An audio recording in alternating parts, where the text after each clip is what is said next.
Fancy sari असू दे की काठापदराची साडी असू दे, आपल्याला त्याच्यावरती छान सुंदर असं ब्लाऊज शिवायचंच असते। आपला ब्लाऊज हे छान दिसावं, त्यामध्ये आपण कम्फर्टेबल वाटावं असे आपल्याला ब्लाऊज शिवायचं आहे।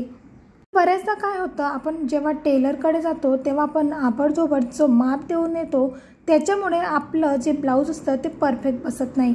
म्हणून तुम्ही कधीही जाणार थोडा वेळ काढून जा आणि घाईमध्ये आपलं माप मेजरमेंट देऊ नका। व्यवस्थित मेजरमेंट दिलं तर तुमचं ब्लाऊजही व्यवस्थित बसते, त्याची जी गळ्याची फिटिंग असते ती देखील छान येते। कोणाचा बेस्ट मोठा असतो, कोणाचा दंड मोठे असतात, तर कोणाची पाठ ही चौडी असते। अशामध्ये काय होतं की ब्लाऊजची फिटिंग व्यवस्थित बसत नाही।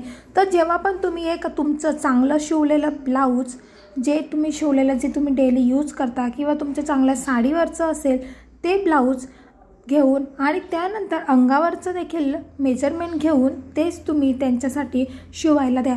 आणि तुमच्याकडे चांगली साडी असेल, म्हणजे तुम्ही भरजडी महागातली साडी घेतली आणि त्याचं ब्लाऊजच खराब झालं तर पूर्णपणे वाट लागते। प्लेन साडी असेल तर त्यावर तुम्ही 3/4 जे स्लीव्ज असतात ते शिवू शकतात, ते खूप आकर्षित दिसतात, त्यामध्ये आपण बारीक आणि उंच देखील दिसतो।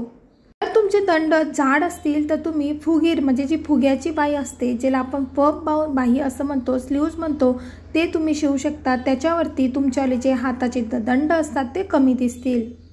तुम्ही खूपच बारीक असाल तर तुम्ही थोडासा जो गळा असतो आपला बॅक साईडचा जो बॅक नेक असतो तो थोडा मोठा घ्यायचा, त्याच्यामुळे छान दिसेल।